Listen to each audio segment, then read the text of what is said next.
নায়ক যখন chewing gum চাবাচ্ছে তখন আসলেই হয়তো কিছু ঘটতে চলেছে।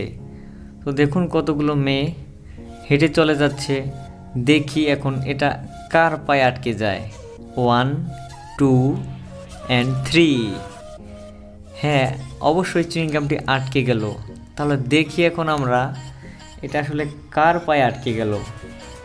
দেখতে থাকুন।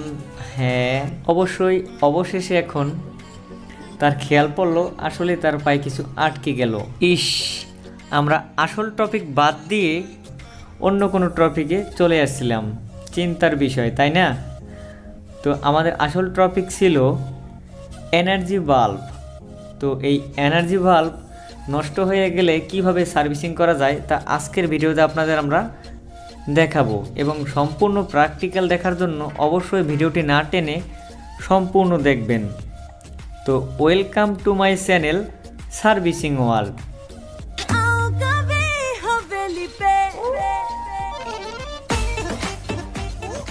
এনার্জি বাল্ব অনেকেরই বাসায় রয়েছে। এই এনার্জি বাল্বটা এখন বর্তমানে ততটা পাওয়া না গেলেও আসলে প্রত্যেকের ঘরে কম বেশি থেকে থাকে।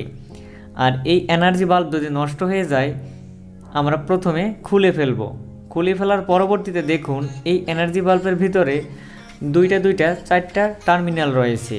আর এই চারটা টার্মিনালের সাথেই দুইটা কয়েল সংযুক্ত হয়। দুইটা টার্মিনালে একটি আর দুইটা টার্মিনালে আরেকটি। তো প্রথমে আমরা এই এনার্জি বাল্বটির যে সার্কিটটি রয়েছে সেই সার্কিটটি থেকে ফিলামেন্টটা যে কাচের মতো দেখতে পাচ্ছেন সেটা আমরা আস্তে আস্তে খুলে ফেলব। সম্পূর্ণ নিরাপত্তার সাথে আপনারা খুলবেন, যাতে এই বাল্বের ভিতরে যে ফিলামেন্ট রয়েছে তার যে কয়েল রয়েছে সেই কয়েলের চিকন চিকন যে তার রয়েছে সেই তারগুলো যেন ছিঁড়ে না যায়। যদি এই ফিলামেন্ট ভালো থাকে তাহলে অবশ্যই এই বাল্বটি ঠিক করা যাবে। আর যদি একটা ফিলামেন্ট কেটেও যায় তার পরবর্তীতেও এই বাল্বটি সার্ভিসিং করা যাবে। আর সেটার ভিডিও আমরা আপনাদের সামনে অবশ্যই নিয়ে আসব। এই ভিডিওতে আমরা আপনাদেরকে দেখাবো কিভাবে এই এনার্জি বাল্ব সার্কিট নষ্ট হয়ে গেলে অথবা এই ফিলামেন্ট ভালো থাকলেও কিভাবে ক্যাপাসিটর অন্য পার্টস নষ্ট হয়ে গেলে সার্ভিসিং করতে হয়। তাহলে অবশ্যই আস্তে আস্তে সম্পূর্ণটা আপনারা খুলে ফেলবেন। খুলে ফেলার পরবর্তীতে আপনারা দেখতে থাকুন সার্কিটটি আসলেই খুলে গেছে। এখন এই যে ফিলামেন্ট অথবা এনার্জি বাল্বের যে কাজটি রয়েছে সেটা আমরা এখন এইটার যে দুইটা কয়েল আছে সে দুইটা আমরা অ্যানালগ মিটারের 1 কিলো রেজিস্টরের পরিমাপে আমরা পরিমাপ করব। তো আপনারা দেখতে থাকুন একটা কয়েলের দুইটা টার্মিনাল। তো দুইটা টার্মিনালে যে কোনো প্লাস অথবা মাইনাস যে কোনো একটা ধরলেই হবে। দেখুন মিটারের কাঁটাটা সম্পূর্ণটা চলে গেল। তাহলে অবশ্যই আমরা বুঝতে পারলাম এই টার্মিনালটি ভালো রয়েছে। আর পরবর্তী টার্মিনালটি আমরা চেক করব।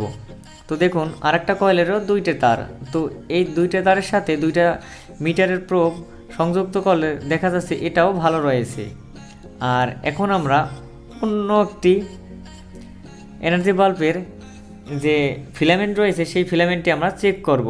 তাহলে দেখতে থাকুন এই ফিলামেন্টটির কয়েলটা ভালো আছে কি ভালো নেই। দেখুন প্রথম কয়েল কিন্তু আসলেই মিটারে ঘুরছিল, তো অবশ্যই এটা ভালো আছে। দ্বিতীয় কয়েলটা দেখুন খেয়াল করে, এই দ্বিতীয় কয়েলে কোনো পরিমাপ আসতেছে না, মিটারের কাঁটা নড়তেছে না, কারণ এই কয়েলটি কেটে গেছে। তো এই কাটা কয়েলের সাহায্যে আমরা কিভাবে পরবর্তীতে এই এনার্জি বাল্বটি সার্ভিসিং করতে পারি তার সামনের ভিডিওতে দেখাবো। আর এই ভিডিওতে আমরা দেখাবো যদি এইরকম আপনাদের কাছে অনেকগুলো এনার্জি বাল্ব থেকে থাকে তো একটা সার্কিট যদি ভালো থাকে অন্যটার যদি ফিলামেন্ট ভালো থাকে তাহলে ঘুরিয়ে ফিরিয়ে আপনারা দুইটা এনার্জি বাল্বের থেকে একটা এনার্জি বাল্ব ভালো করতে পারেন। এছাড়াও যদি ফিলামেন্ট ভালো থাকে, যদি সার্কিটে কোনো সমস্যা হয় তাও আপনারা অনায়াসে সার্ভিসিং করতে পারেন। তো দেখুন এখানে একটা ক্যাপাসিটর রয়েছে। এই ক্যাপাসিটরের ভ্যালু হচ্ছে 450 ভোল্ট। মাইক্রোফ্যারাড আছে কত আমরা একটু খেয়াল করি, 10 মাইক্রোফ্যারাড।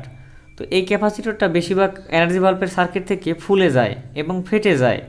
এই ক্যাপাসিটরটা পরিবর্তন করার পরবর্তীতে আপনারা লাইটটি আসলে ভালো করে নিতে পারেন। আর যদি এই ক্যাপাসিটরটি না ফেটে যায় তাহলে অবশ্যই দুইটা ট্রানজিস্টর রয়েছে, এই ট্রানজিস্টর দুইটাও চেঞ্জ করলে এই সার্কিট ভালো করা যায়। আর তৃতীয় পদ্ধতি হচ্ছে যদি লুজ কন্টাক্ট হয়ে যায় তাতেও সার্ভিসিং করলে ঠিক হয়ে যাবে। আসলে বেশিরভাগ ক্ষেত্রেই এই সার্কিটগুলো লুজ কন্টাক্টের সাথে পরিচিত হয়। তো এই লুজ কন্ট্যাক্ট যদি হয়ে যায় তাহলে অবশ্যই এই সার্কিটটায় লুজ কন্ট্যাক্টের কারণে এই এনার্জি বাল্বটি নষ্টতে পরিণত হয় এবং চলে না, আলো জ্বলে না। তো এই জন্য আমরা সুন্দর করে লুজ কন্ট্যাক্টটা সেরে নিলাম। আসলে এই এনার্জি বাল্বটি নষ্ট ছিল, এজন্য প্রথমে এটা কাজ করতেছিল না। এখন আমরা লুজ কন্ট্যাক্টটা সুন্দর করে সার্ভিসিং করলাম, সোল্ডারিং করে নিলাম। আর এখন আমরা সুন্দর করে আবার সেই ফিলামেন্টের যে দুইটা তার আছে এনার্জি বাল্বের সাথে সুন্দর করে লাগিয়ে দিচ্ছি। আর তার পরবর্তীতে অন্য সাইডটা আমরা সুন্দর করে লাগিয়ে দেব। তারপর আমরা দেখতে থাকি আসলে এই সার্কিটটা ভালো হয় কি না হয়। অবশ্যই আপনারা খেয়াল করবেন, যদি ফিলামেন্ট ভালো থাকে তাহলে অন্য কোনো সার্কিটের যে ভালো সার্কিটটা রয়েছে সেটা চেঞ্জ করলেই কিন্তু ঠিক হয়ে যায়। আর তারপরে যদি একটি কয়েল কাটা থাকে তাহলে সেটা কীভাবে আপনারা পরিমাপ করবেন আর ভালো করবেন সেটার ভিডিও আমরা সামনের ভিডিওতে আপনাদের জন্য নিয়ে আসব। শুধুমাত্র লুজ কন্ট্যাক্টের কারণেই এই এনার্জি বাল্বটি নষ্ট ছিল। আর এখন দেখুন অন করলে অবশ্যই এই বাল্বটি ভালো আছে, ভালো হয়ে গেল আমাদের এনার্জি বাল্ব। এইরকম আপনারা ঘরে বসেই টাকা ছাড়াই তৈরি করে নিতে পারেন, আপনাদের পুরানো লাইটটি সার্ভিসিং করে নিতে পারেন। যদি আমাদের ভিডিওটি ভালো লেগে থাকে তাহলে অবশ্যই একটি লাইক দিন আর শেয়ার করুন বন্ধুদের সাথে। যারা এখন আমাদের চ্যানেলটি সাবস্ক্রাইব করেননি তারা অবশ্যই আমাদের চ্যানেলটি সাবস্ক্রাইব করবেন। আর যারা অলরেডি করে রেখেছেন তাদেরকে জানাই অসংখ্য ধন্যবাদ।